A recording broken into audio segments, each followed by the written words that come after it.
Welcome to VM teachers. క్రిందటి క్లాసులో మనం పార్సీకులు, గ్రీకులు భారతదేశం మీద దండయాత్ర గురించి డిస్కస్ చేశాం. సో పార్సీకులకి గ్రీకులకి మధ్య జరిగిన యుద్ధం హరిబేల యుద్ధం అంటే హరిబేల యుద్ధం. సో పార్సీకులు అంటే అక్కడ మూడో డరేయస్ అలెగ్జాండర్ మధ్య జరిగిన యుద్ధం హరిబేల యుద్ధం. అదే గ్రీకులు భారతదేశంతో చేసిన యుద్ధం అంటే Alexander. So Alex porous. So వీరిద్దరి మధ్య జరిగిన యుద్ధం జేలం నది ఒడ్డున ఈ యుద్ధం జరిగింది కాబట్టి జేలం నది యుద్ధం అనేసి అన్నాం. జేలం నది యుద్ధం. దీన్నే మనం జేలం నదిని గ్రీకు భాషలో హెడాస్పస్ అంటాం. సో దీన్ని మనం హెడాస్పస్. సో అలెగ్జాండర్ 2 యుద్ధాలు చేశాడు. మూడో డరియస్తో చేశాడు అలెగ్జాండర్. దాన్ని ఏమన్నాం? హరిబేల యుద్ధం. ఈ అలెగ్జాండరు భారతదేశ రాజు అయిన పోరస్తో యుద్ధం చేశాడు. దాన్ని జేలం నది యుద్ధం అంటాం. దీన్ని హెడాస్పస్. జేలం నదిని గ్రీకు భాషలో హెడాస్పస్. ఇది భారతదేశం మీద విదేశీ దండయాత్రలు. సో మగధ విజృంభణ గురించి మనం చూసుకున్నాం. మగధ విజృంభణ. సో మగధను పాలించిన వంశాలు ఇదివరకు నేను చెప్పా. మొదటి వంశం బృహద్రథ, ఆ తర్వాత హర్యాంక, శిశునాగ, నంద. ఇక్కడ వరకు మనం డిస్కస్ చేశాం. నంద వంశాన్ని పాలించేటప్పుడు ఈ యొక్క అలెగ్జాండర్ భారత్ మీద దండయాత్ర చేయడం జరుగుతుంది. అంటే ఇక్కడ మగధని నందులు పరిపాలించేటప్పుడు వాయువ్య భారతంలో అలెక్స్ యొక్క దండయాత్రలు ఉంటాయి. అలెగ్జాండర్కి సమకాలికుడైన నందవంశపు రాజు మగధ రాజు అంటే ధననందుడు. ఓకే, గుర్తుపెట్టుకోండి. రైట్. చివరి చక్రవర్తి ధననందుడు. ఇతను చాలా అహంకారం చెప్పా. తన యొక్క ఆస్థానంలో ఉండేందుని అవమానపరిచేవాడు. ఈ క్రమంలోనే కౌటిల్యుడు అనే ఒక పండితుడిని అవమానపరచడం, ఆయన చాలా తీవ్రమైన మనస్తాపంతో ఆ యొక్క రాజ్యం నుండి బయట రావడం జరిగింది. ఈ యొక్క కౌటిల్యుడు ఈ యొక్క పగతో రగిలిపోతూ ఆ మధ్యప్రదేశ్ అడవుల్లో తిరుగుతూ ఉన్నప్పుడు అతనికి ఒక బాలుడు కనిపించడం, ఆ బాలుడికి యుద్ధ శిక్షలు, యుద్ధ నైపుణ్యాలు నేర్పించడం, యుద్ధ విద్యలన్నీ నేర్పించి వాయువ్య భారతదేశంలో ఉన్న గ్రీకు యొక్క యుద్ధ విద్యలు కూడా ఆ బాలుడికి నేర్పించి మగధ మీద నందుల మీద యుద్ధం ప్రకటించడం జరుగుతుంది. సో ఒకవైపు నందులు, ఒకవైపు ఈ యొక్క చాణక్యుడు కౌటిల్యుడు సైన్యం. యుద్ధం స్టార్ట్ అవుతుంది. యుద్ధం స్టార్ట్ అయిన మరికొద్దిసేపటికే ధననందుడిని ఆ బాలుడు హత్య చేయడం జరుగుతుంది. సో ఆ బాలుడే మౌర్య చంద్రగుప్తుడు.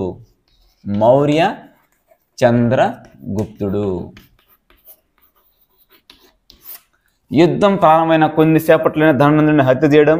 ఎప్పుడైతే ధననందుడు హత్య చేయడం అనే విషయం తెలుస్తుందో సైన్యం మొత్తం పరారైపోతుంది.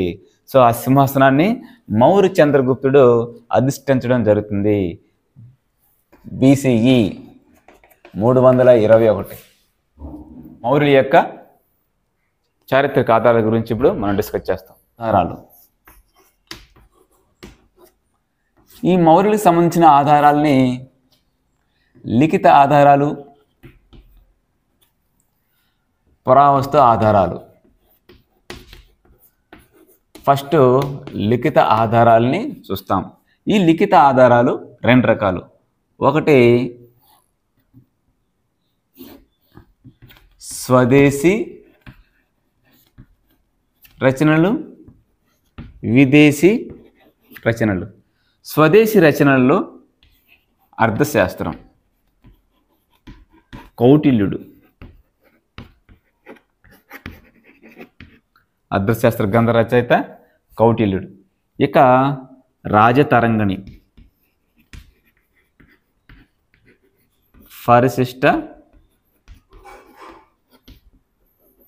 పర్వం, ముద్ర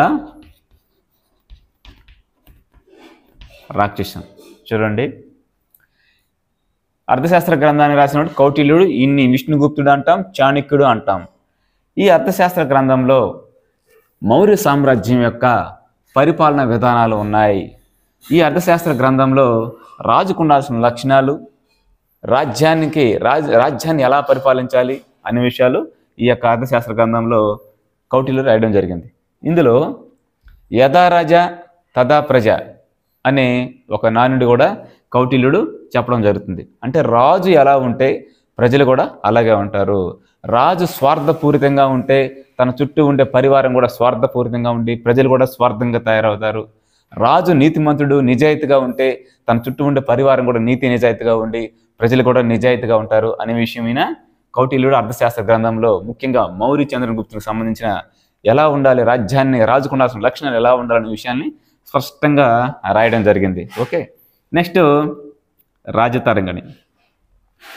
యాక్చువల్గా ఈ రాజతరంగిణి కాలహనుడు రాశాడు. ఇది కాశ్మీర్ చక్రవర్తులకు సంబంధించిన చరిత్ర సంబంధించి ఇక్కడ రాయడం జరుగుతుంది. కానీ ఈయన మౌర్య చంద్రగుప్తుని తండ్రి గారి గురించి ప్రస్తావించడం జరిగింది. శకుని మౌర్య చంద్రగుప్తుని యొక్క తండ్రి అని ఆయన రాయడం జరుగుతుంది. సో పరిశిష్ట పర్వన్ హేమచంద్రుడు ఈ గ్రంథాన్ని రాయడం జరుగుతుంది. హేమచంద్రుడు ఈయన మౌర్య చంద్రగుప్తుడు జైనం అవలంబించిన విధానాల గురించి ఇక్కడ ఈయన పేర్కొనడం జరుగుతుంది. సో ముద్రా రాక్షసం విశాఖ దత్తుడు ఈ ముద్రా రాక్షసాన్ని రాయడం జరుగుతుంది. ఈయన ఏం రాశాడంటే మౌర్య చంద్రగుప్తుడు శూద్ర వంశానికి చెందినవాడు అని పేర్కొనడం జరిగింది. రాజ్యంలో ఉన్న సాంఘిక ఆర్థిక పరిస్థితులను కూడా అక్కడ పేర్కొనడం జరుగుతుంది. సో విదేశీ రచనను మనం పరిశీలిస్తే విదేశీ Indica Indica Indica next Divyavadana, Ashokavadana, Dipavamsa, మహావంశ,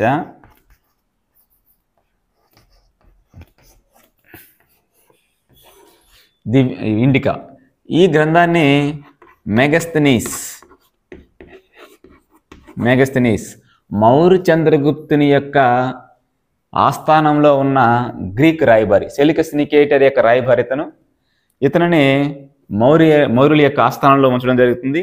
so Greek రాయబారి మౌర్య చంద్రగుప్తుని ఆస్థానంలో గ్రీక్ రాయబారి ఇతను రాసిన గ్రంథం ఇండికా. ఇది గ్రీకు భాషలో రాయడం జరుగుతుంది. ఈయన సో అక్కడ పాటలీపుత్ర నగర విశేషాలు కావచ్చు, ఆయన కంటికి కనిపించిన విశేషాలు కావచ్చు, ఆనాటి సామాజిక ఆర్థిక పరిస్థితుల గురించి ఆయన రాయడం జరుగుతుంది. దివ్యవదన, అశోకవదన వీళ్ళు అశోకుడు బౌద్ధానికి ఏ విధంగా కృషి చేశాడనే విషయము ఈ యొక్క దివ్యవదన, అశోకవదన ఇవి టిబెట్ రచనలు. ఈ టిబెట్కి సంబంధించిన రచనలు. సో బౌద్ధానికి సంబంధించిన కృషిని గురించి ఈ గ్రంథాలు తెలియజేయడం జరిగింది. దీపవంశ, మహావంశ ఇవి శ్రీలంక దేశానికి సంబంధించిన గ్రంథాలు. ఇవి అశోకుడు బౌద్ధానికి చేసిన కృషిని గురించి కూడా ఇవి తెలియజేయడం జరిగింది. సో ఇప్పుడు పురావస్తు ఆధారాల గురించి చూస్తాం.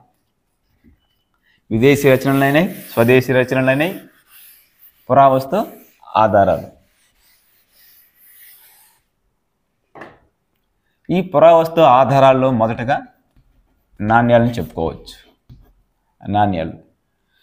నాణ్యాలు మౌర్యుల కాలం నాటి వెండి నాణ్యం పణ.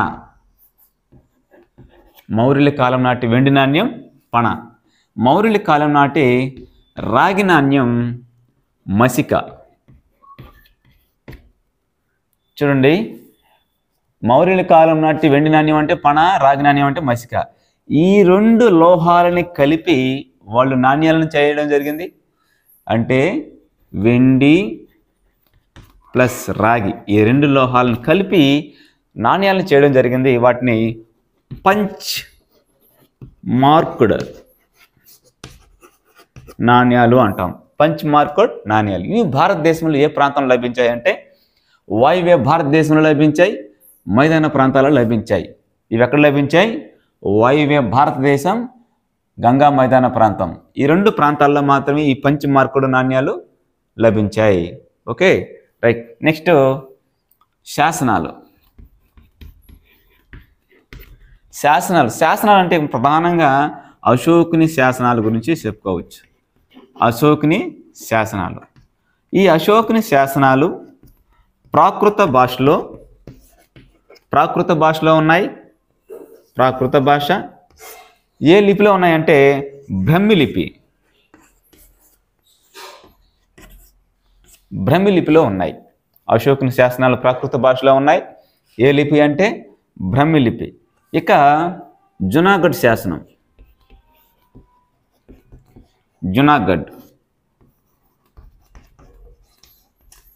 జునాగఢ్ శాసనం అంటే రుద్రదమనుడు వేయించిన శాసనం. రుద్రదమనుడు వీళ్ళు కతియావాడ్ ప్రాంతాన్ని పరిపాలించారు.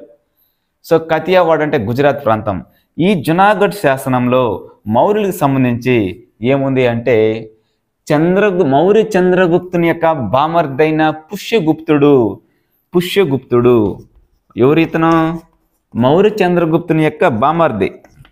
ఈ పుష్యగుప్తుడు గుజరాత్లో లేదా కతియావాడ్ అనే ప్రాంతంలో సుదర్శన తటాకం, ఈయన ఏమి త్రవ్వించాడు? సుదర్శన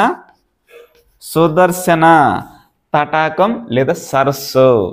అంటే మౌర్యులు వ్యవసాయ అభివృద్ధికి ఇలాంటివి రైతుల కొరకు త్రవ్వించడం జరిగింది. ఈ సుదర్శన తటాకాన్ని ఎవరు త్రవ్వించారు అంటే పుష్యగుప్తుడు. ఈయన మౌర్య చంద్రగుప్తుని యొక్క బామర్ది, గుజరాత్ రాష్ట్ర పాలకుడు. అంటే మౌర్యుల కాలంలో ఈయన త్రవ్వించడం జరిగింది. ఈ సుదర్శన తటాకానికి మరమ్మతులు చేసిన వారు అశోకుడు, ఆ తర్వాత కాలంలో రుద్రదమనుడు. ఓకే, అంటే మరమ్మతులు చేసిన అశోకుడు, రుద్రదమనుడు, తాను తవ్వించిన మాత్రం పుష్యగుప్తుడు. ఓకేనా? ఇది పురావస్తు ఆధారాలకు సంబంధించి. నెక్స్ట్ మౌర్య చంద్రగుప్త వీళ్ళ యొక్క వంశవృక్షం పరిశీలించినట్లయితే మౌర్య చంద్రగుప్తుడు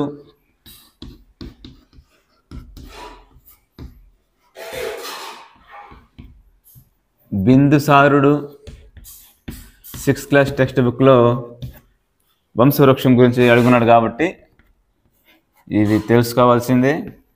అశోకుడు,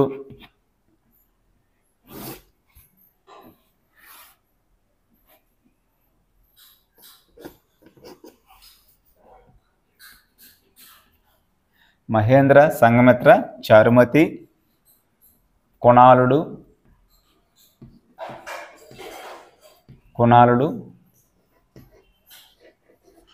జలౌక, త్రివర. సో ఈ కుణాళుడు తర్వాత దశరథుడు, సంప్రతి. ఈ సంప్రతి తర్వాత కొంతమంది వారసులు వస్తారు, అసమర్థులు. చివరికి లాస్ట్ చక్రవర్తి బృహద్రథుడు. చూడండి, అశోకుని యొక్క కుమార్తెలు. ఈ ఇంతమందిలో ఇతను మొదటి కుమారుడు కాబట్టి ఇతని యొక్క వారసులు వీళ్ళు రావడం జరిగింది. సో సంప్రతి సంబంధించి చక్రవర్తి బృహద్రథుడు. మౌర్య వంశపు చివరి చక్రవర్తి ఎవరు అంటే బృహద్రథుడు. ఓకే, చూస్తాం. ఇప్పుడు మౌర్య చంద్రగుప్తుని గురించి పరిశీలిస్తాం. ఇందులో దశరథుడు అజీవిక మతాన్ని పాటించడం జరిగింది, సంప్రతి జైన మతాన్ని పాటించడం జరిగింది. ఓకే, నెక్స్ట్ ఇప్పుడు మౌర్య చంద్రగుప్తుని గురించి పరిశీలిస్తాం.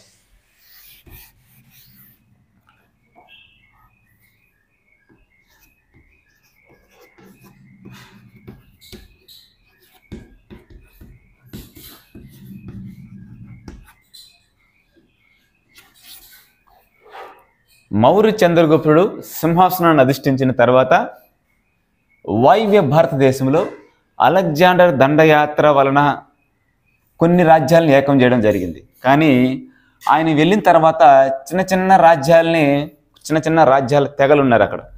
ఆ ప్రాంతాలని మొత్తం మౌర్య చంద్రగుప్తుడు స్వాధీనం చేసుకోవడం జరిగింది. సో మౌర్య చంద్రగుప్తుని యొక్క రాజ్యం మనం పరిశీలించినట్లయితే ఇక్కడ బలూచిస్తాన్ నుండి ఉత్తరాన ఆఫ్ఘనిస్తాన్ నుండి తూర్పున పాటలీపుత్రం, ఇక్కడ పాటలీపుత్రం వస్తుంది. కానీ సరౌండింగ్స్ వచ్చి ఈ ప్రాంతం వరకు, అంటే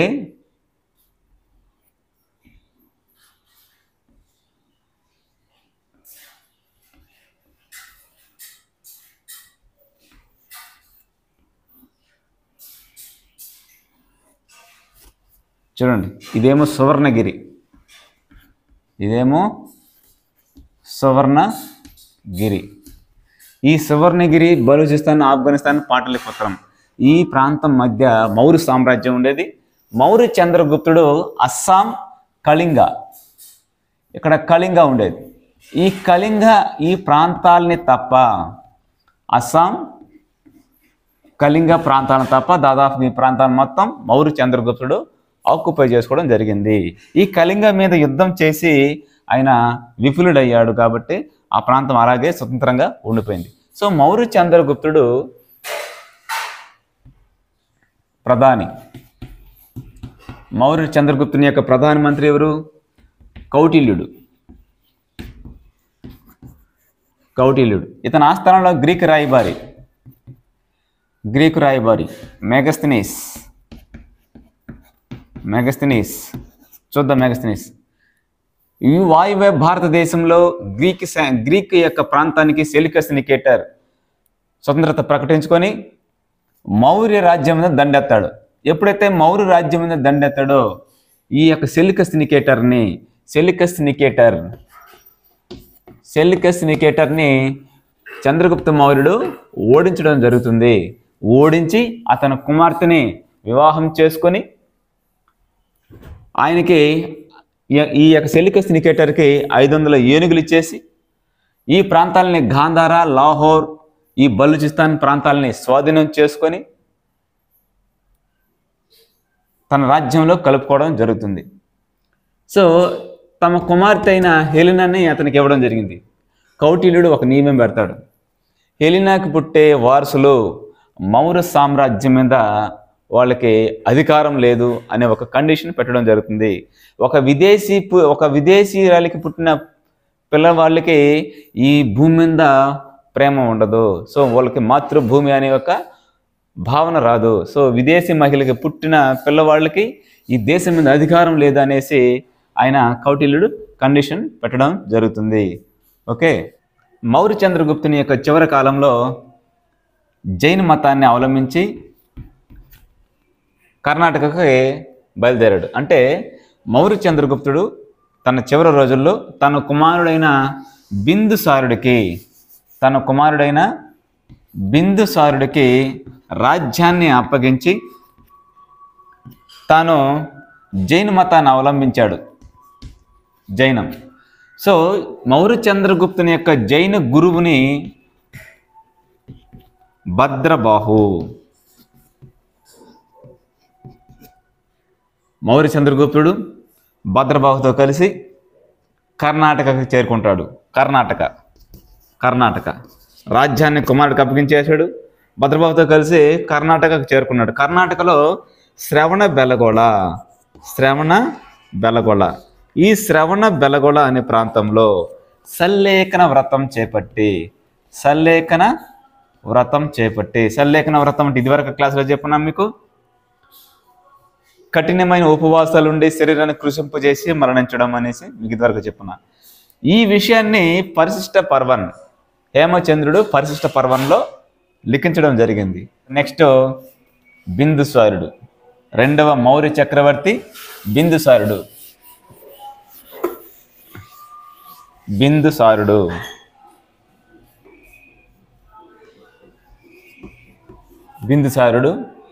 ఈయన మౌర్య చంద్రగుప్తుని తర్వాత రాజ్యానికి రావడం జరిగింది. సో మన 6th క్లాస్ టెక్స్ట్ బుక్లో మౌర్య చంద్రగుప్తుడు మహాపద్మనందుని ఓడించి మౌర్య సింహాసనాన్ని అధిష్ఠించడం అనేసి ఉంది. మీకు రేపు ఎగ్జామ్ పాయింట్ ఆఫ్లో మౌర్య చంద్రగుప్తుడు ఎవరిని ఓడించి, ఏ నందరాజు ఓడించి మౌర్య సింహాసనం అధిష్ఠించిందంటే మహాపద్మనందుని పెట్టండి. ఎందుకంటే మనకు 6th క్లాస్లో అలా ఇచ్చినాడు కాబట్టి. హైయర్ ఎడ్యుకేషన్లో వచ్చి ధననందుడు ఉంది, కానీ వాస్తవం ఏంటంటే ధననందుడిని ఓడించి మౌర్య చంద్రగుప్తుడు సింహాసనం అధిష్ఠించాడు. కానీ 6th క్లాస్లో అలా ఉంది కాబట్టి మహాపద్మనందుని ఓడించి మౌర్య చంద్రగుప్తుడు సింహాసనాన్ని అధిష్ఠించాడు అని క్లియర్గా ఉంది కాబట్టి దాన్నే మనం చదువుకుందాం. కానీ హైయర్ ఎడ్యుకేషన్లో అలా లేదు. సో బిందుసారుడు రాజ్యానికి వచ్చేటప్పటికి పెద్ద పెద్ద ఆక్రమణలు అయితే ఈయన చేసుకోలేదు. తన తండ్రి యొక్క రాజ్యాన్ని కాపాడుకోవడం జరిగింది. ఇతని యొక్క ప్రధాని మౌర్య చంద్రగుప్తుని యొక్క ప్రధాని కౌటిల్యుడు. బిందుసారుని యొక్క ప్రధాని కల్లాటకుడు.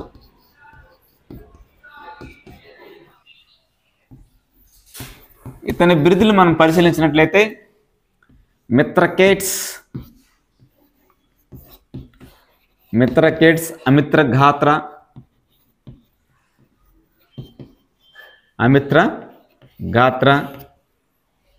సింహసేనుడు ఇతని యొక్క బిరుదులను మనం పరిశీలిస్తే, సో అమిత్రఘాత్ర అంటే శత్రు సంహారి. ఈ బిరుదుని గ్రీకులు ఇవ్వడం జరిగింది. శత్రు సంహారి ఎవరిచ్చారు? గ్రీకులు ఇవ్వడం జరిగింది. ఇతనికి ఈ యొక్క బిందుసారునికి సమకాలికమైన సిరియా రాజు యాంటియోకస్, ఇతని సమకాలికుడైన సిరియా రాజు యాంటియోకస్. ఈ యాంటియోకస్ని ఈయన ఒక వేదాంతిని అత్తిపండ్లు మద్యాన్ని పంపించమని కోరడం జరుగుతుంది. ఈ సిరియా రాజు యాంటియోకస్ మద్యాన్ని అత్తిపండ్లను పంపిస్తాడు, కానీ వేదాంతిని పంపించడు. తమ దేశ చట్టానికి అది విరుద్ధం అనేసి ఆయన చెప్పడం జరుగుతుంది. ఈ సిరియా రాజు ఈ బిందుసారుని ఆస్థానంలో ఒక రాయబారిని నియమించడం జరుగుతుంది. ఈయన డైమోకస్ అంటాం లేదా డైమోకస్. సో సిరియా గ్రీకు రాయబారి. ఇతని ఆస్థానంలో సిరియా గ్రీకు రాయబారి డైమోకస్ లేదా డయామకస్ అని గుర్తుపెట్టుకోండి. ఓకే, నెక్స్ట్ ఈయన కాలంలో, ఈ బిందుసారుని యొక్క కాలంలో వాయువ్య భారతదేశంలో తక్షశిల చూడండి. మౌర్య సామ్రాజ్యం 4 ప్రాంతాలుగా వీళ్ళు డివైడ్ చేసుకోవడం జరిగింది. ప్రాచ్య ప్రాంతంలో లేదా తూర్పు ప్రాంతంలో పాటలీపుత్రం, వాయువ్య భారత్ అంటే ఉత్తర పదం అంటే తక్షశిల వస్తుంది. పశ్చిమ ప్రాంతం అంటే అవంతి రాజ్యం, దక్షిణ పదం చూడండి. ఉత్తర పదం అంటే వాయువ్య భారతదేశం, ఇది తక్షశిల, పాటలీపుత్రం, అవంతి, సువర్ణగిరి. వీటిని వాళ్ళు యువరాజులు పరిపాలించేవాళ్ళు, వాళ్ళ బంధువర్గం పరిపాలించేది. ఈ క్రమంలో బిందుసారుని యొక్క కాలంలో వాయువ్య భారతదేశంలో తక్షశిలలో సుసీముడు తక్షశిలలో ఎవరు పరిపాలిస్తుంటారు? యువరాజు సుసీముడు. ఇతని కాలంలో తిరుగుబాటు జరుగుతుంది. ఇక్కడేమో బిందుసారుడు ఉంటాడు, ఇక్కడ తక్షశిలలో సుసీముడు ఉంటాడు. ఈ తక్షశిలలో వచ్చిన తిరుగుబాటుని సుసీముడు అణిచివేయడంలో ఫెయిల్యూర్ అవుతాడు. సో వెంటనే బిందుసారుడు ఇక్కడ ఉజ్జయిని యువరాజైన అశోకుడికి ఈ యొక్క వర్తమానాన్ని పంపిస్తాడు. తక్షశిలలో ఏర్పడిన తిరుగుబాటుని అణిచివేయాల్సిందిగా ఆదేశిస్తాడు. వెంటనే ఉజ్జయిని యువరాజు తక్షశిలకి వెళ్ళి ఆ యొక్క తిరుగుబాటుని అణిచివేయడం జరుగుతుంది. సో అశోకుడు ఈ యొక్క అవంతిని, తక్షశిలని రెండిట్లో రాష్ట్ర పాలకుడుగా పరిపాలించిన అనుభవం ఉంది. Okay, right.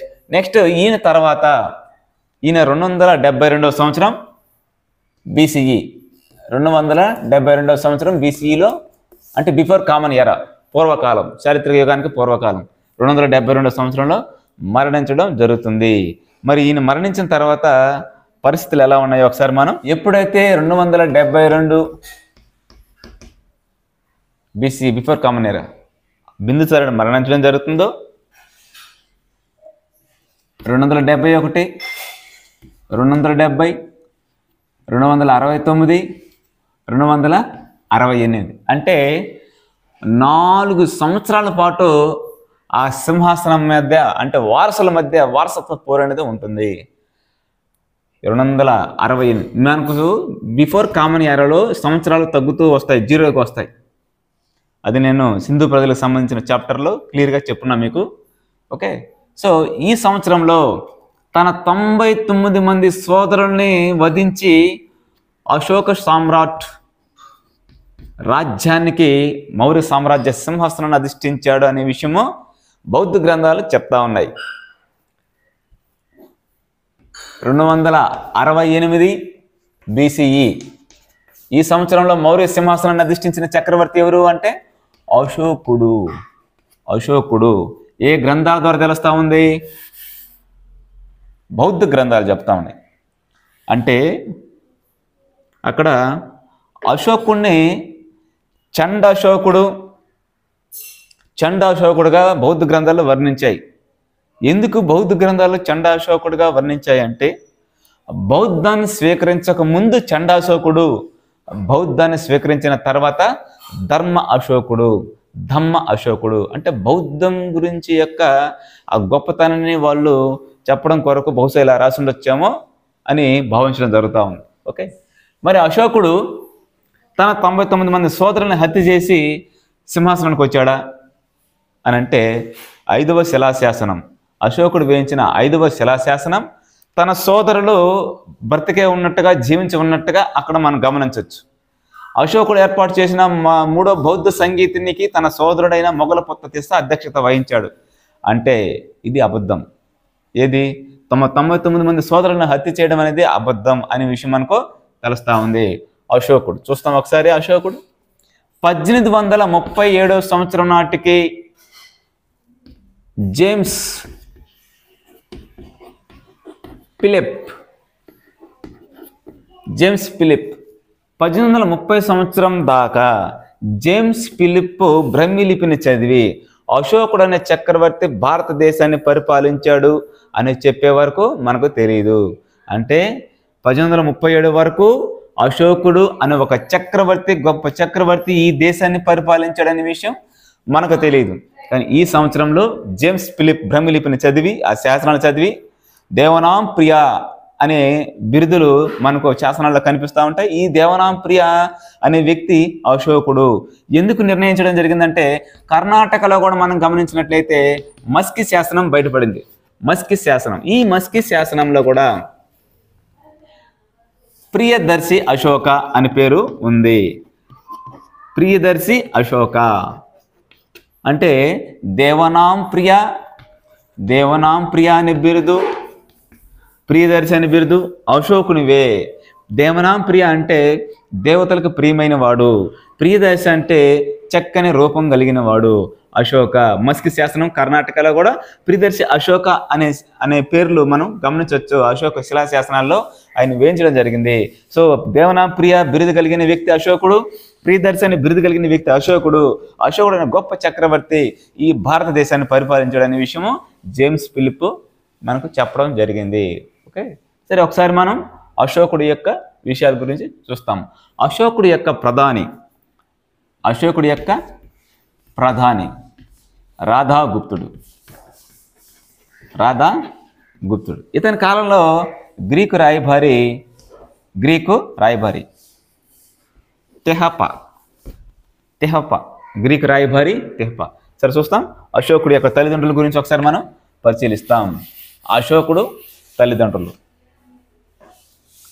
మీకు తండ్రి బిందుసారుడు, తండ్రి ఏమో బిందుసారుడు, తల్లి సుభద్రాంగి.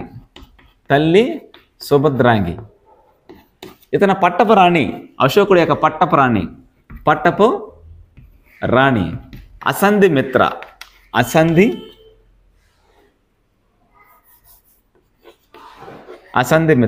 ఈమె చనిపోవడంతో త్రిశ్య రక్షిత అనే ఆమెకి పట్టప్రాణిగా చేయడం జరిగింది.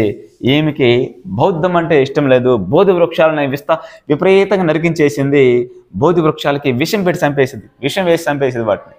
సో అందుకే బహుశా ఈమె పెట్టే టార్చర్కి ఆయన కొద్ది సంవత్సరాల తర్వాత ఆయన చనిపోవడం జరిగిందని కూడా చెప్తా ఉంటారు. ఓకే, సో బౌద్ధ వృక్షాలని నరికి వేయించిన పట్టప్రాణి ఎవరంటే త్రిశ్య రక్షిత.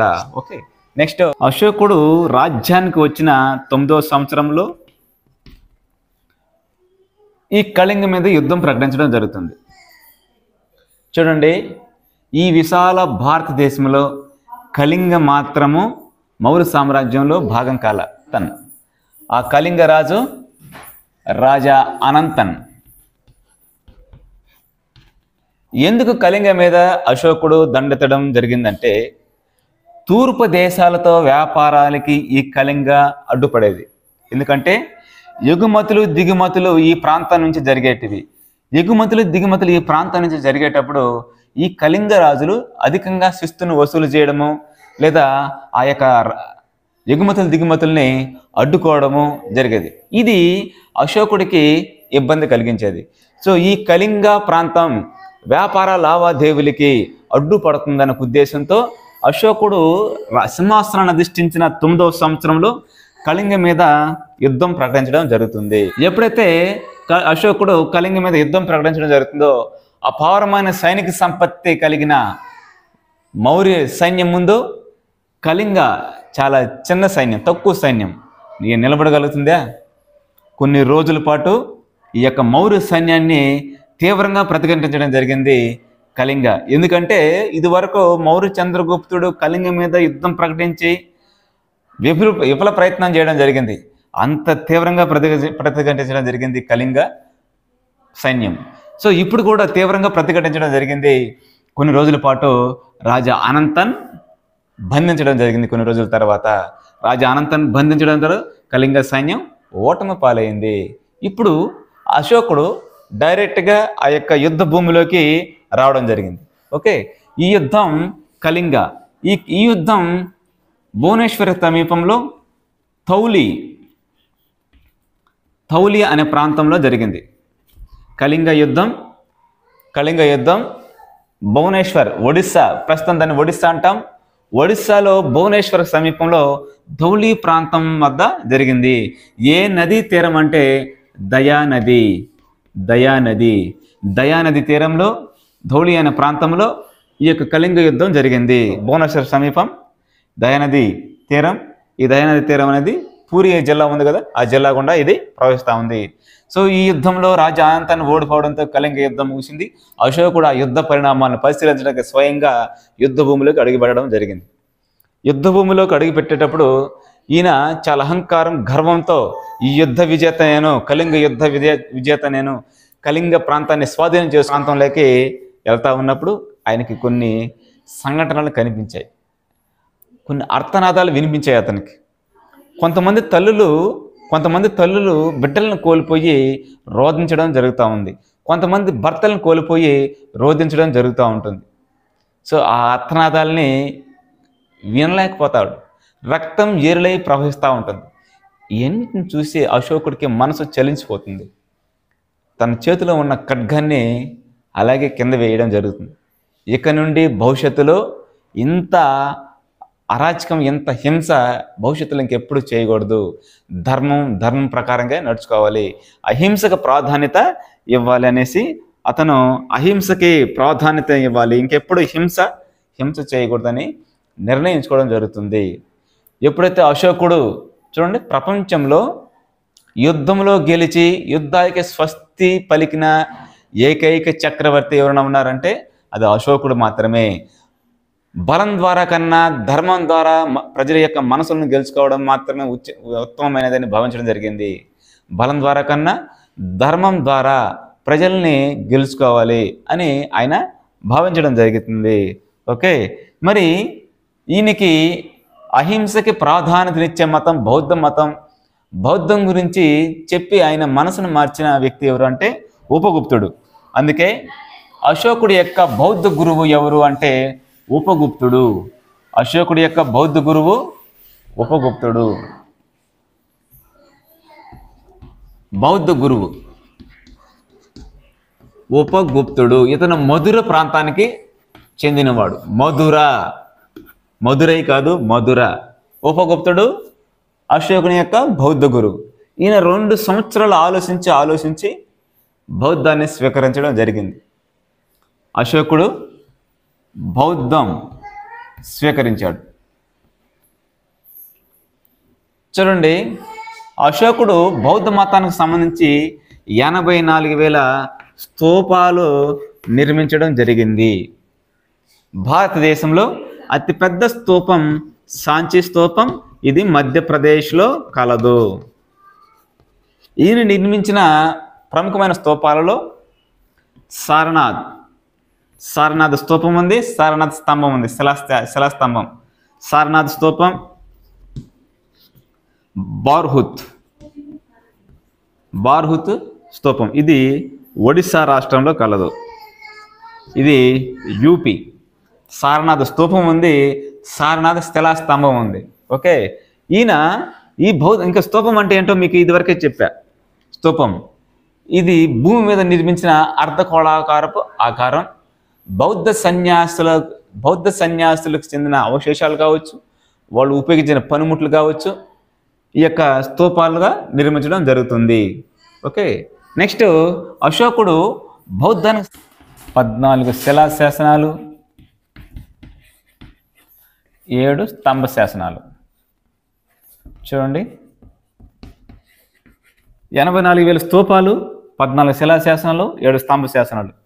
ఈ 14 చూడండి, ఇవి ప్రధానమైనవి. ఇంకా చిన్న చిన్న శిలాశాసనాలు ఉన్నాయి, చిన్న చిన్న స్తంభ శాసనాలు ఉన్నాయి.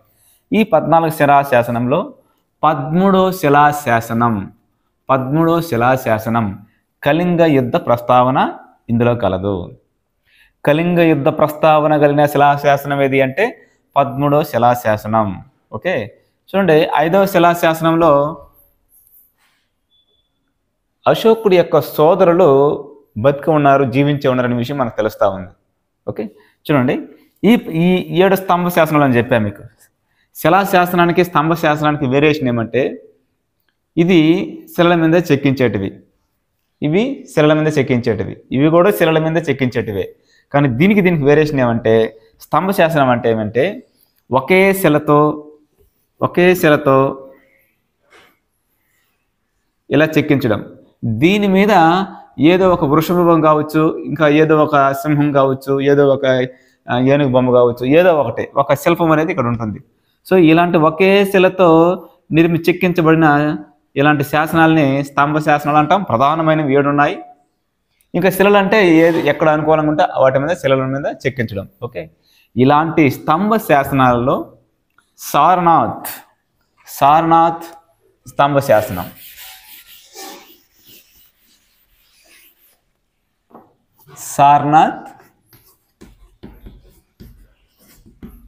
ఈ సారనాథ్ స్తంభ శాసనం మీద అశోకుడు 4 సింహాలు కలిగి, దీన్ని మనం సింహ తలాటం అంటాం.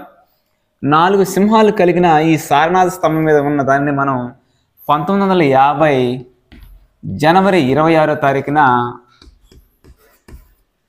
మన జాతీయ చిహ్నంగా తీసుకోవడం జరిగింది. సారనాథ్ స్తంభ శాసనం మీద ఉన్న సింహ తలాటాన్ని మనం జాతీయ చిహ్నం ఎప్పుడు తీసుకున్నాం? 1950 జనవరి 26 జాతీయ చిహ్నం. అసలు జాతీయ చిహ్నం అంటే సార్వభౌమాధికారానికి గుర్తుగా మనం భావిస్తాం. సార్వభౌమాధికారం అంటే ఏమంటే, ఏ ఇతర విదేశీ శక్తులకు లోబడకుండా స్వతంత్రంగా నిర్ణయాలు తీసుకొని పరిపాలించడమే సార్వభౌమాధికారం. సో మనం జాతీయ చిహ్నాన్ని సార్వభౌమాధికారంగా ఆ గుర్తుగా మనం భావించడం జరుగుతుంది. చూడండి, ఈ యొక్క అశోకుడు ఈ 4 సింహాలని ఎందుకు అలా చెక్కించడం జరిగిందంటే, 4 దిక్కులకి ధర్మాన్ని కాపాడడం కొరకు 4 దిక్కులకి 4 సింహాలని ఆయన ఏర్పాటు చేసినట్టుగా దాని గుర్తుగా ఆయన భావించడం జరిగింది. ఓకేనా? మరి ఈ సారనాథ్ సింహ తలాటాన్ని మనం జాతీయ చిహ్నంగా తీసుకున్నట్టు ఒకసారి మనం పరిశీలించినట్లయితే ఇక్కడ అబాకస్ అని ఉంటుంది. ఈ అబాకస్ మధ్యలో అశోకుని ధర్మచక్రం ఉంటుంది. మీరు గమనించాలి, బుద్ధుని ధర్మచక్రంలో 8 ఆకులు ఉంటాయి, అష్టాంగ మార్గాలను సూచిస్తాయి. బుద్ధుని ధర్మచక్రంలో ఎన్ని ఆకులు ఉంటాయి? 8 ఆకులు ఉంటాయి, అవి అష్టాంగ మార్గాలను సూచిస్తాయి. అశోకుని ధర్మచక్రంలో 24 ఆకులు ఉంటాయి, అది 24 గంటల్ని సూచిస్తుంది. ఓకేనా? మరి ఈ యొక్క అశోక ధర్మచక్రానికి ఎడమ వైపున గుర్రం ఉంటుంది, ఎడమ వైపున ఏముంటుంది? గుర్రం ఉంటుంది. ఇటువైపు ఎద్దు ఉంటుంది, వృషభం, ఇంకా మనకు సింహం, ఏనుగు కూడా ఉంటాయి అందులో. ఓకేనా? మరి గుర్రం వేగానికి, శక్తికి చిహ్నంగా మనం భావించడం జరుగుతుంది. ఓకే, అదే మనం ఎద్దును చూసినట్లయితే కష్టపడే తత్వాన్ని చిహ్నంగా మనం భావిస్తాం. ఓకే, కష్టపడే తత్వం చిహ్నంగా భావిస్తాం, వేగం, శక్తికి ప్రాధాన్యత మనం కలిగి ఉందని మనం భావించడం జరుగుతుంది. ఓకేనా? నెక్స్ట్ ఇక్కడ అశోకుని యొక్క సింహ తలాటం కింద, ఈ అబాకస్ కింద సత్యమేవ జయతే సత్యమేవ జయతే అంటే సత్యం జయిస్తుంది. ఇది దేవనాగరి లిపిలో కలదు. ఈ సత్యమేవ జయతే ఏ లిపిలో ఉంటుంది? దేవనాగరి లిపి. ఈ యొక్క సత్యమేవ జయతే అనే దానిని ఉపనిషత్తులు 108 ఉన్నాయి. మాండుకోపనిషత్తు నుండి తీసుకోవడం జరిగింది. దీని యొక్క ప్రస్తావన ఎక్కడ ఉంది? ఇది మాండుకోపనిషత్తు.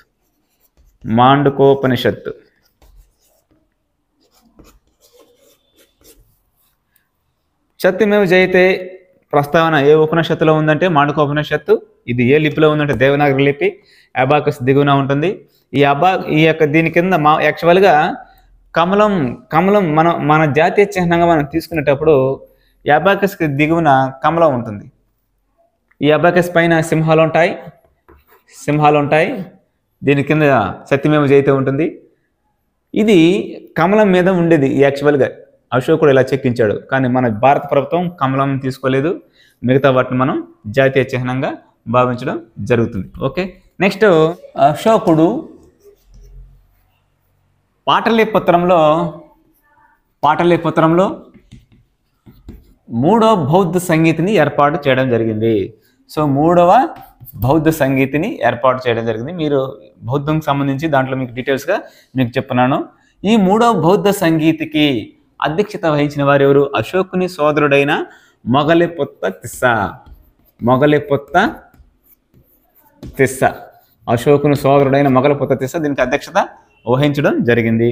సో ఈయన అశోకుని యొక్క ధర్మ సిద్ధాంతం గురించి ఒకసారి మనం పరిశీలిస్తాం. అశోకుని యొక్క ధర్మ సిద్ధాంతం.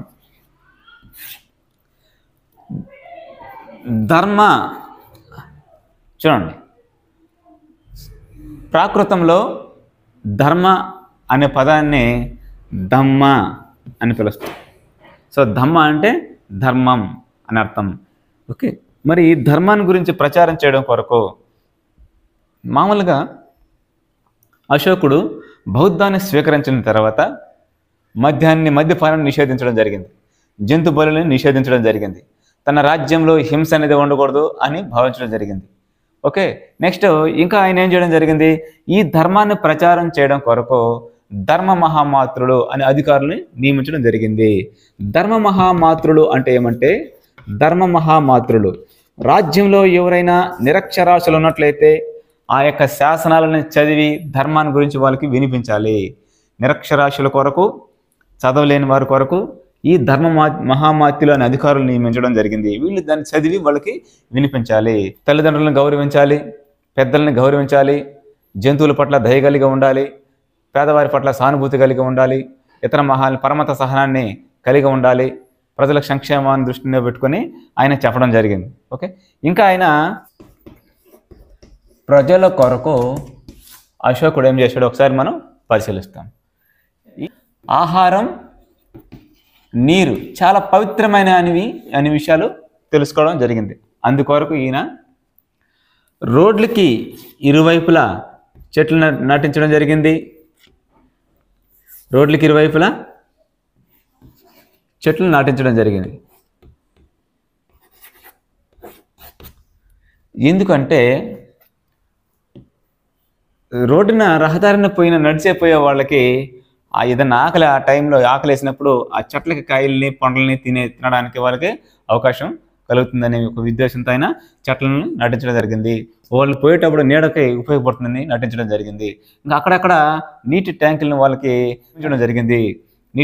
నిర్మించడం జరిగింది. అక్కడ వాళ్ళ కోసం విశ్రాంతి తీసుకోవడం కొరకు కొన్ని భవనాలను కూడా ఆయన నిర్మించడం జరిగింది. జంతువుల మీద దయతో జంతువులకి పశు వైద్యశాలను ఏర్పాటు చేసిన మొట్టమొదటి చక్రవర్తి అశోకుడు. మనుషులకి వైద్యశాలను ఏర్పాటు చేయడం జరిగింది. మనుషులకి వైద్యశాలలు, జంతువులకి వైద్యశాలను ఏర్పాటు చేయడం జరిగింది. అశోకుని అనంతరం వచ్చిన వారసులను మనం ఒకసారి పరిశీలించినట్లయితే, యాక్చువల్గా అశోకుడు పెద్ద కుమారుడు కుణాళుడు. ఈ కుణాళుడు వాయువ్య ప్రాంతాన్ని పరిపాలించాడు. తూర్పు ప్రాంతాన్ని దశరథుడు సంప్రతి పరిపాలిస్తున్నారు. కానీ ఈ కులాలను కళ్ళు పీకేసి జలవకుడు అనేవాడు వాళ్ళ సోదరుడు జలవకుడు వీడు వైవే ప్రాంతాన్ని వీడు పరిపాలించాడు. సో దశరథుడు సంప్రతి ఈ ప్రాంతాన్ని పరిపాలిస్తున్నారు. సో మౌర్య చక్రవర్తుల అశోకుని తర్వాత మౌర్య చక్రవర్తులు అసమర్థులు. అందువలన వీళ్ళ పాలనలో ఉన్న సామంతులు స్వతంత్రత ప్రకటించుకోవడం జరిగింది. వీళ్ళ అసమర్థత వలన మౌర్య చక్రవర్తి అంటే చిట్ట చివరి మౌర్య చక్రవర్తి బృహద్రథ లేదా బృహద్రథుడు. ఇది చాలా అహంకారి, కోపిష్టి, అసమర్థమైన చక్రవర్తి. ఇతని సేనాని అయినటువంటి పుష్యమిత్ర శుంగుడు ఇతనిని నామరూపాలు లేకుండా చేసి శుంగ వంశాన్ని పాటలీపుత్రంలో మళ్ళీ మగధలో స్థాపించడం జరిగింది. అంటే మౌర్య వంశం తర్వాత ఏ వంశం మగధని పాలించడం జరిగిందంటే శుంగ వంశం. పుష్యమిత్ర శుంగ వంశం ప్రారంభమైంది. ఓకేనా. సో మౌర్య వంశం యొక్క పతనానికి గల కారణాలు మనం పరిశీలించినట్లయితే ప్రధానంగా సైన్యం నిర్వహించడం, శాంతికి కట్టుబడి ఉండడం, అంటే అహింసకి ప్రాధాన్యత ఇవ్వడం. అంటే అశోకుని తర్వాత వచ్చిన వీళ్ళ అసమర్థత వలన ఈ యొక్క మౌర్య సామ్రాజ్యం పతనమైందని మనం చెప్పుకోవచ్చు. మౌర్యుల యొక్క పరిపాలన గురించి మనం పరిశీలిస్తే మౌర్యుల యొక్క పాలన మనం పరిశీలించినట్లయితే రాజు ఉన్నతమైన స్వభావం కలిగి ఉండాలి, రాజు నియంకుశంగా ఉండాలి, రాజు చాలా దూరదృష్టి కలిగి ఉండాలి. సో ఈ లక్షణాలన్నీ కౌటిల్యుడు మౌర్య చంద్రగుప్తునికి తెలియజేయడం అర్థశాస్త్ర గ్రంథాల్లో కూడా రాయడం జరిగింది.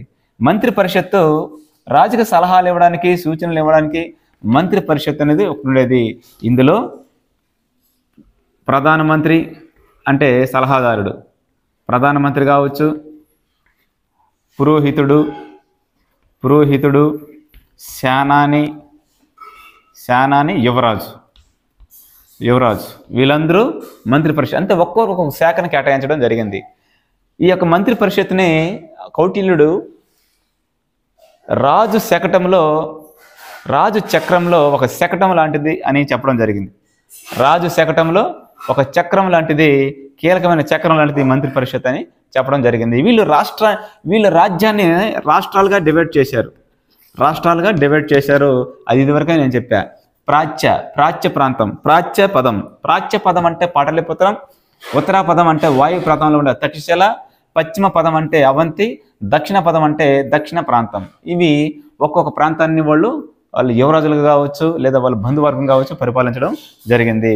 నెక్స్ట్ వీళ్ళ గ్రామ పాలన మనం పరిశీలించినట్లయితే ఇలా స్థానిక పాలన మనం పరిశీలించినట్లయితే నగరంలో నాగరికుడు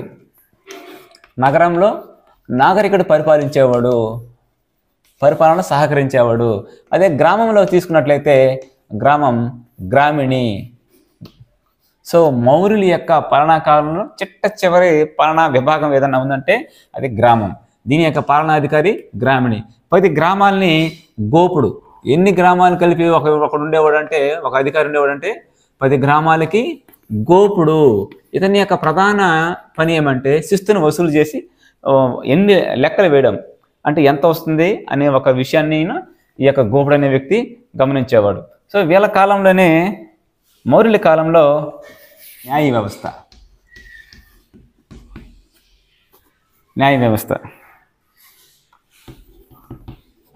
ధర్మస్థేయ, కంటక శోధన. ధర్మస్థేయ అంటే సివిల్ కేసులు అంటే విడాకులు, ఆస్తి తగాదాలు ఇలాంటివి సంబంధించి తీర్పుల్ని ధర్మస్థేయ. ఓకే. మరి కంటక శోధన అంటే క్రిమినల్ కేసుల్ని వాదించేవారు, అంటే క్రిమినల్ కేసులకు సంబంధించి తీర్పులు చెప్పేవారు. వీళ్ళు సివిల్ కేసులకు సంబంధించి తీర్పులు చెప్పేవారు. ఈ ధర్మస్థేయ న్యాయమూర్తిని వ్యవహారిక అనేవాళ్ళు. ధర్మస్థేయ న్యాయమూర్తిని ఏమనేవాళ్ళు మౌర్యుల కాలంలో? వ్యవహారిక. ఈ కంటక శోధ న్యాయమూర్తిని ప్రదేష్ట. అదే మనం గమనించినట్లయితే నగరాల్లో ఉండే న్యాయమూర్తిని ఏమనేవాళ్ళు అంటే మహామాత్రులు అనేవాళ్ళు. అదే జిల్లాలో ఉండే న్యాయమూర్తిని రజుక అనేవాళ్ళు. అదే గ్రామంలో ఉండి మామూలుగా గ్రామం విషయం తీసుకున్నట్లయితే వీళ్ళు గ్రామ పెద్దలే న్యాయమూర్తులుగా వ్యవహరించడం జరిగేది. ఈ గ్రామ పెద్దల్లో న్యాయమూర్తిగా వ్యవహరించడం జరిగేది కాబట్టి వాళ్ళని ఏమనేవాళ్ళు అంటే పంచలు అనేవాళ్ళు. అంటే పంచ అనే వ్యక్తులు గ్రామ పెద్దలు న్యాయమూర్తిగా వ్యవహరించేవారు. రజుక అనే న్యాయమూర్తులు జిల్లా స్థాయిలో వ్యవహరించేవారు.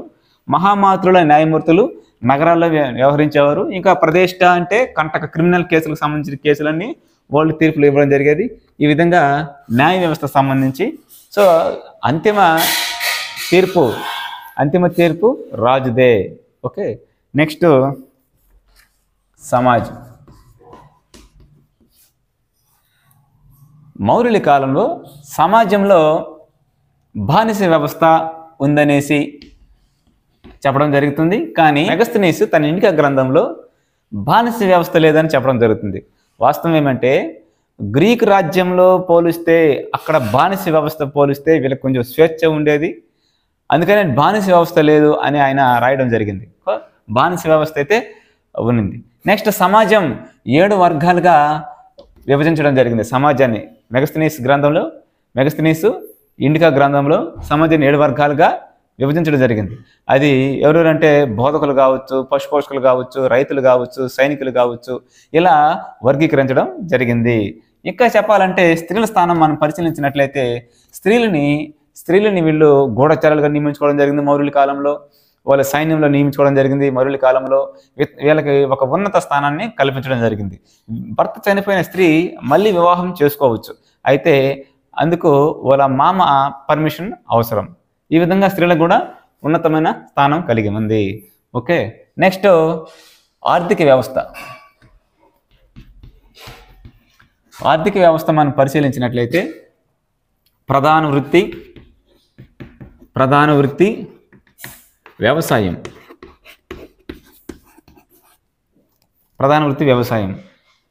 వీళ్ళు అంటే వ్యవసాయం ప్రధాన వృత్తి మనం గమనించినట్లయితే ఈ కతియవాడు అనే ప్రాంతంలో పుష్యగుప్తుడు సుదర్శన తటాకాన్ని త్రవ్వించడనేసి మనం ఇదివరకే చెప్పుకున్నాం. అంటే నీటి సౌకర్యాలు కల్పించడం కొరకు వాళ్ళు తటాకాలని నిర్మించడం జరిగింది, కాలువల్ని నిర్మించడం జరిగింది. అంటే వ్యవసాయానికి వాళ్ళు ఎక్కువ ప్రాధాన్యత ఇవ్వడం జరిగింది. వీళ్ళు 1/4 నుండి 1/8 వంతు పన్ను వసూలు చేయడం జరిగింది. ఎందుకంటే చూడండి, అశోకుడు బౌద్ధాన్ని స్వీకరించిన తర్వాత ఆ బుద్ధుని యొక్క ప్రాంతాలు, అది ఆయన జన్మించిన ప్రాంతం కావచ్చు, ఆయన జ్ఞానోదయం పొందిన ప్రాంతం కావచ్చు, ఈ ప్రాంతాలను సందర్శించడం జరిగింది. ఆయన జన్మించిన ప్రాంతమైన లుంబిని వనాన్ని అశోకుడు సందర్శించినప్పుడు ఆ లుంబిని వనంలో 1/8 వంతు పన్నుని వసూలు చేయడం జరిగింది. ఈ విషయాన్ని రుమిందై శాసనం తెలియజేస్తుంది. రుమిందై శాసనం ప్రకారంగా అశోకుడు లుంబిని వనాన్ని సందర్శించిన తర్వాత ఆ ప్రాంతంలో 1/8 వంతు చాలా తక్కువ పన్నుని వాళ్ళు అక్కడ ప్రజల నుండి ఆయన వసూలు చేయడం జరిగింది. ఈ విషయం మనకు రుమిందై శాసనం ద్వారా తెలుస్తూ ఉంది. సో దీనిని ఈ యొక్క పన్ను విధానాన్ని కూడా మనం బాగా అనేది పిలుస్తాం. ఈ యొక్క పన్ను విధానాన్ని బాగా.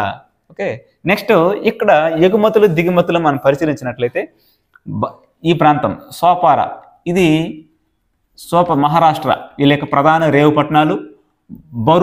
బరుకచ్చా లేదా బ్రోచ్ గుజరాత్ రాష్ట్రానికి సంబంధించింది. అంటే మౌర్యుల యొక్క ప్రధాన ఓడరేవులు బ్రోచ్ లేదా బరుకచ్చా. బరుకచ్చా మౌర్యుల యొక్క రేవు పట్టణాలు. సోపారా ఏమో మహారాష్ట్ర, ఇదేమో గుజరాత్. ఇవి రేవు పట్టణాలు, మౌర్యుల యొక్క రేవు పట్టణాలు. ఇంకా వీళ్ళు ఎగుమతులు చూసుకున్నట్లు సుగంధ ద్రవ్యాలు కావచ్చు, నూలు వస్త్రాలు కావచ్చు, దంతపు సామాగ్రి కావచ్చు, ఇలాంటివన్నీ ఎగుమతులు చేసుకున్నారు. వజ్రాలు, సుగంధ ద్రవ్యాలు ఇవన్నీ ఎగుమతి చేసుకున్నారు. వాళ్ళు కావాల్సిన గుర్రాలు లాంటివి దిగుమతి చేసుకునేవాళ్ళు. పరిశీలిస్తాం గూఢచారి వ్యవస్థ. చూడండి, మౌర్యుల కాలంలో వేగులు అనే గూఢచారులు ఉండేవాళ్ళు. ఈ వేగులు రాజ్యంలో జరిగే సమాచారాన్ని రహస్యంగా రాజుకు చేరవేసేవాళ్ళు వేగులు. నెక్స్ట్ సంతక్ వీళ్ళని ఏదైనా ఒక ప్రత్యేకమైన ప్రదేశంలో నియమించడం జరిగేది. సో అక్కడ జరిగే విషయాలను రహస్యంగా రాజుకి చేరవేయడం జరిగేది. ఒక ప్రత్యేకమైన ప్రదేశంలో వీళ్ళని నియమించడం జరిగేది. సంచార్, వీళ్ళు ఒక ప్రాంతం నుండి మరొక ప్రాంతానికి సంచరిస్తూ రాజ్యంలో జరిగే విషయాలని రహస్యంగా రాజుగారికి చేర్చడం జరిగేది. చూడండి, వేగులు రాజ్యంలో జరిగే విషయాలను రహస్యంగా అంటే ఎవరి రాజ్యంలో? ఇక్కడ అడిగేది ప్రశ్న ఏమంటే వేగులు అనే గూఢచారులు ఎవరి కాలంలో ఉన్నారనేసి ప్రశ్న అడుగుతాడు. అంటే వేగులోని గూఢచారులు ఉన్న రాజ్యం, సంతక్ అనే గూఢచారులు ఉన్న రాజ్యం మౌర్య రాజ్యం, మౌర్యులు, కనిష్కులు, పుష్యభూతి వంశం, ఈ టైప్ ఆఫ్ ప్రశ్నలు అడుగుతాయి. కాబట్టి వేగులు, సంతక్కు, సంచార్ వీళ్ళందరూ గూఢచారులు ఎవరి కాలంలో అంటే మౌర్యుల కాలంలో. ఈ విధంగా ప్రశ్న వచ్చేదానికి అవకాశం ఉంటుంది. సంచార్ అంటే ఒక ప్రాంతం నుంచి మరొక ప్రాంతానికి సంచరిస్తూ, సంచార్ అంటే సంచరించడం గుర్తుపెట్టుకోండి. సంతక్ అంటే ఒక ప్రత్యేకమైన ప్రదేశంలో వాళ్ళని నియమించడం జరుగుతుంది. ఆ ప్రాంతంలో జరిగే విషయాలకి రాజుకి చేరవేయడం జరుగుతుంది. ఓకే, ఇది అంటే ఇక్కడ గూఢచారులుగా మహిళామణులను కూడా వాళ్ళు నియమించుకోవడం జరుగుతుంది. సో మౌర్య సామ్రాజ్య పతనం తర్వాత ఈ ఉత్తర భారతదేశంలో చిన్న చిన్న రాజ్యాలు స్వతంత్రత ప్రకటించుకున్నాయి. మరి దాదాపు 500 సంవత్సరాల పాటు ఈ చిన్న చిన్న రాజ్యాలు పాలన కొనసాగాయి. ఆ తర్వాత కాలంలో ఆ చిన్న రాజ్యాలను ఏకం చేసి విశాల సామ్రాజ్యాన్ని స్థాపించిన వాళ్ళు ఎవరో మళ్ళీ నెక్స్ట్ క్లాస్లో మనం చూస్తాం.